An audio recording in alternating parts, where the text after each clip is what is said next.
Hola amigos, los saluda Raúl Meléndez con la segunda lección de este curso de trading sin mentiras. En esta ocasión pues vamos a ver cómo funciona el mercado financiero en general. O sea, todo el mundo habla de que si el mercado hace esto, si el mercado hace el otro, pero muchos no saben ni qué es el mercado. Entonces vamos a empezar por eso. Vamos a empezar con qué es el mercado financiero. Bien, los mercados financieros son un espacio que puede ser físico o virtual a través del cual se intercambian activos financieros entre agentes económicos y en el que se definen los precios de dichos activos. Es un poquito enredosa y rebuscada esa definición, pero más adelante vamos a ver una forma mucho más simple de definirlos. Primero vamos a ver un poquito de historia de los mercados financieros. El primer mercado o bolsa de valores fue constituida en Ámsterdam en 1602, en la cual se negociaban varios activos financieros y futuros de diferentes materias primas. Materias primas como pueden ser granos, metales y en el caso específico de Ámsterdam, tulipanes. Y también fue ahí donde se produjo la primera burbuja financiera. Ahora bien, vamos a ver cómo funcionan los mercados financieros. Al igual que los mercados tradicionales, en los mercados financieros funcionan mediante el intercambio de activos y se rigen por la oferta y la demanda.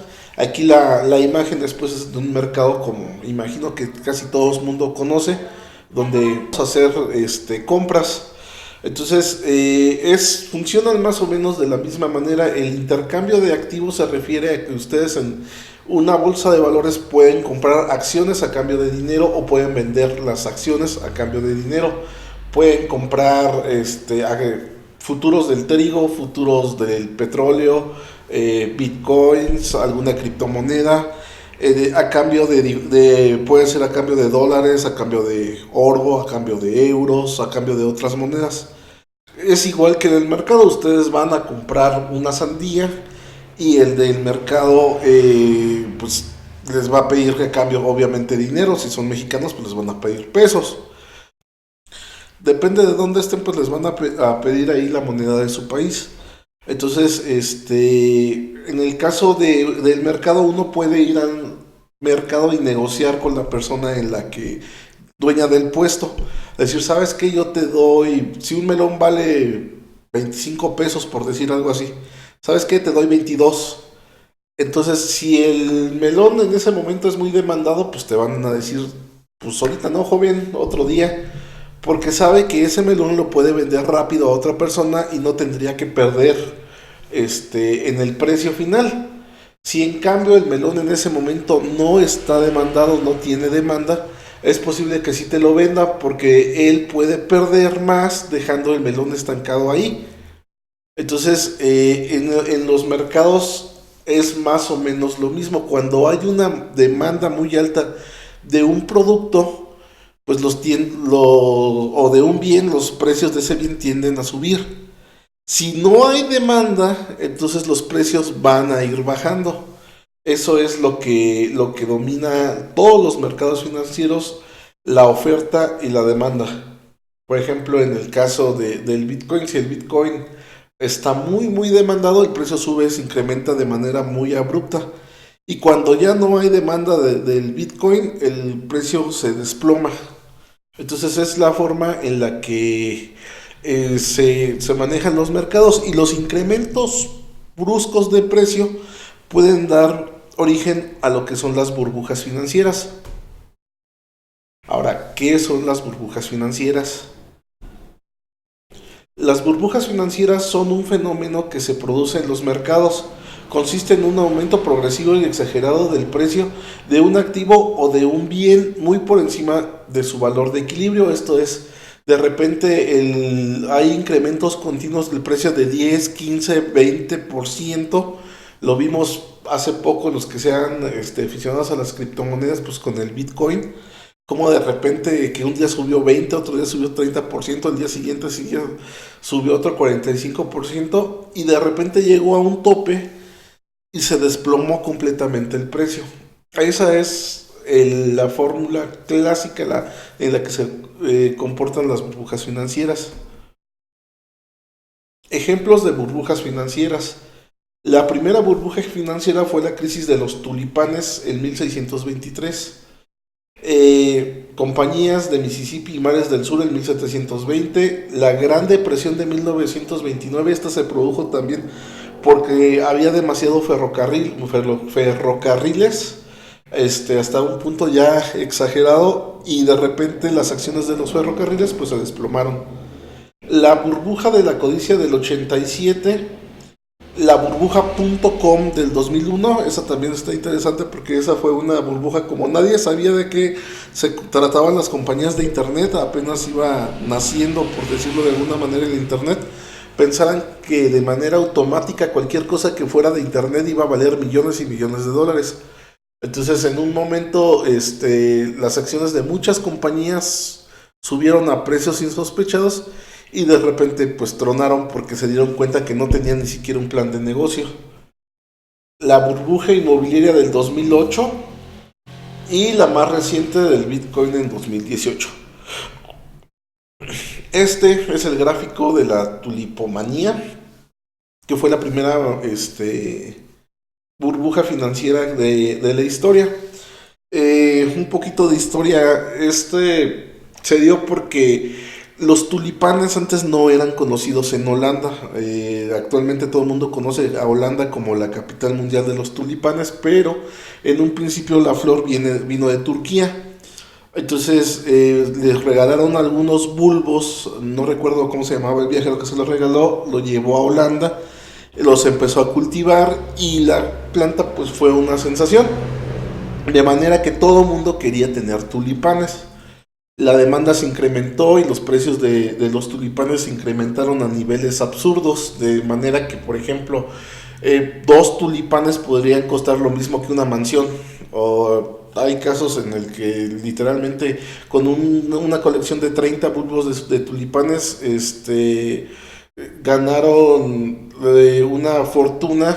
Fue el caso de unos huérfanos donde su papá murió, tenía 30 bulbos de tulipanes, los llevaron a subasta y cada uno de los huérfanos, eran 10 huérfanos, obtuvo el equivalente a 4 años de sueldo de un obrero con lo que sacaron de la venta de los bulbos de tulipán. Entonces llegó un punto en el que los precios se incrementaron de una manera tan absurda que ya todo el mundo pensaba que los tulipanes iban a ser la inversión del siglo, que era una forma fácil de hacerse rica, y de repente ya no hubo demanda. Ya todo el mundo perdió la interés por los tulipanes y pues el precio se desplomó y eso conllevó a muchas pérdidas y mucha gente que se suicidó porque perdió todo lo que tenía por invertirlo en tulipanes. La siguiente dibujo es la gráfica del precio del Bitcoin del 2017 al 2019, inicios del 2019. Fíjense cómo es prácticamente el mismo comportamiento. ¿Está? Y es el mismo pico que hay. Entonces, este es cómo se comportan todas las burbujas financieras. Si vemos la gráfica de los valores inmobiliarios o de las empresas.com, es la misma gráfica. ¿Qué es lo que sucede? Que la gente empieza a invertir en cosas que realmente desconoce cuál es su valor real. Para cuando se descubre el valor real del producto, ya mucha gente está muy metida y es cuando viene el desplome.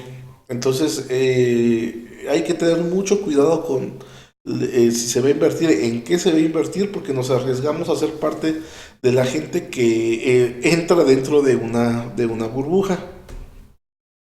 Estas son las fases que hay en una burbuja financiera. La primera fase, si se forman, la de sigilo, es cuando va iniciando, nadie lo toma en cuenta. De repente entran los inversionistas institucionales, pueden ser bancos, pueden ser fondos de inversión, pueden ser empresas incluso, y empieza a despegar el precio. Después, cuando empieza la fase de atención mediática, es cuando el precio se infla, Todo el mundo empieza a hablar en la televisión de qué buena inversión es, de cuántas ganancias se han obtenido, de que es un nuevo paradigma, de que va a ser algo que cambie el mundo y el precio se dispara. En estas partes, obviamente, aquí viene la parte de codicia. Entra la codicia a todo el mundo y empieza a querer acumular ese activo para obviamente pues poder hacer dinero, ¿no? De repente empieza a caer el precio y entramos en la etapa de desilusión y de negación. ¿Qué quiere decir? Nosotros ya invertimos, ya estamos en el mercado, empezamos a ver cómo sube nuestra inversión y de repente se desploma. Entramos en algo de no es cierto, no va a pasar, se va a recuperar, voy a aguantar porque seguramente después va a valer más el producto o el activo. Entonces, si alguien está aquí en criptomonedas desde antes del 2018, seguramente le pasó. Después de eso viene lo que es esta parte que se llama trampa de toros, es para captar nuevos inversionistas. Poca gente empieza a entrar de nuevo cuando ve esta pequeña subida.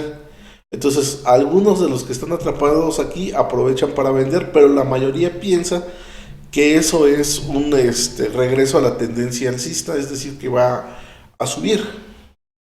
De repente otra vez empieza a desplomarse y pues estas son las emociones que produce, que es miedo primero de voy a perder todo lo que invertí. Cuando llega ya a este nivel, pues obviamente dices, pues ya, que me lleve la fregada, ya, de todas maneras ya perdí la mayor parte de mi inversión, ya no importa. Sigue cayendo aquí, la parte de desamparo ya es cuando finalmente todo el mundo se enfada o vende se olvida ya del activo y después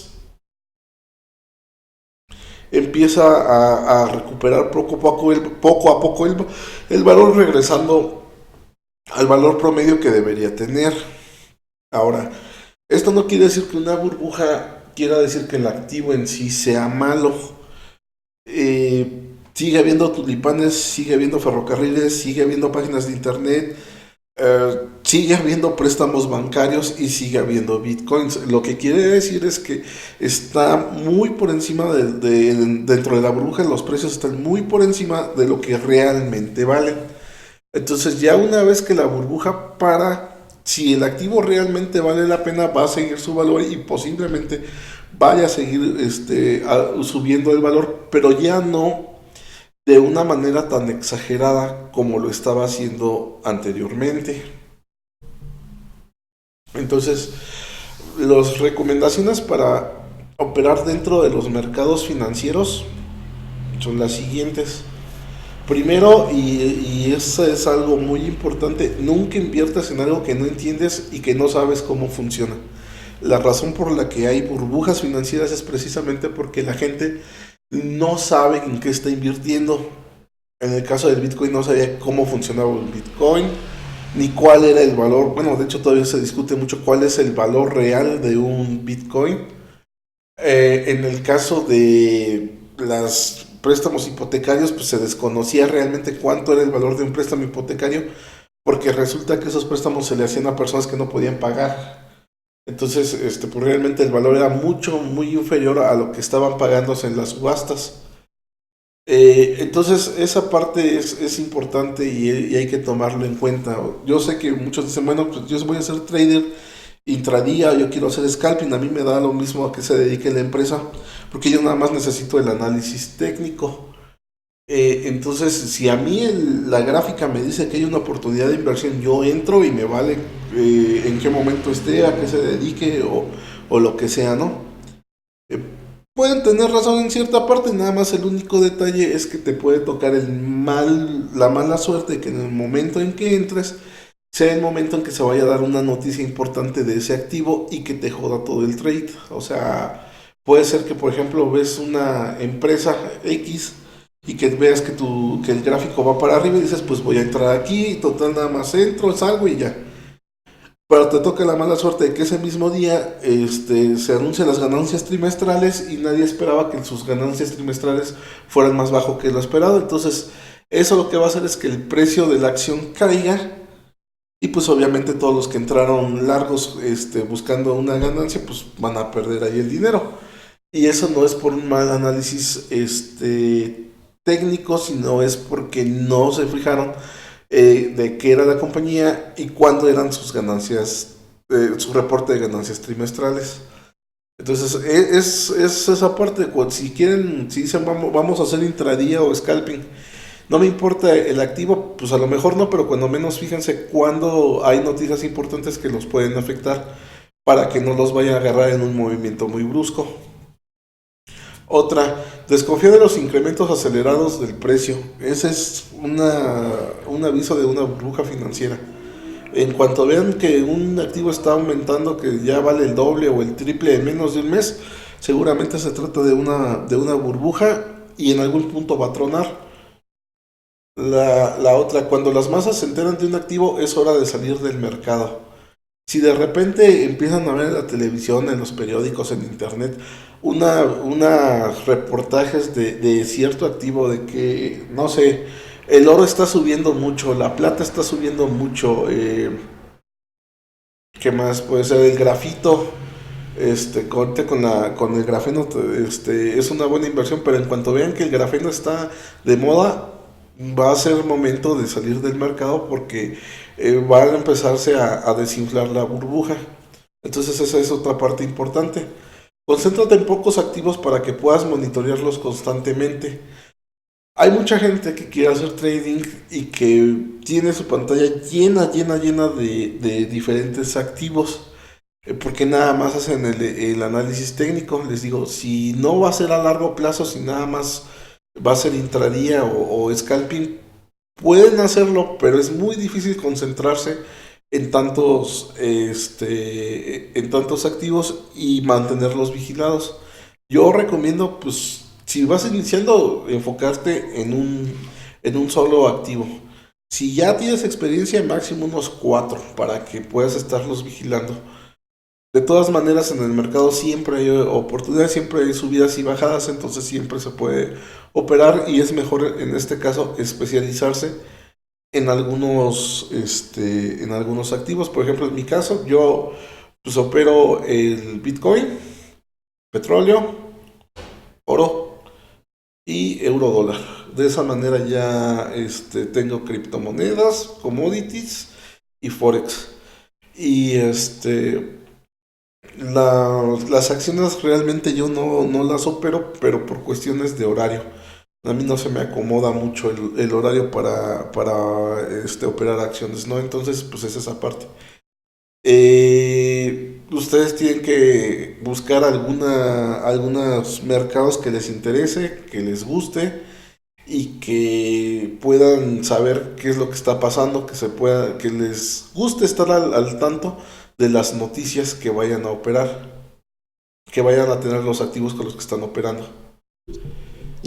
Y finalmente, si tienes duda, mantente lejos del mercado. Hay veces que vemos las gráficas y decimos, pues como que quiere subir, pero como que no.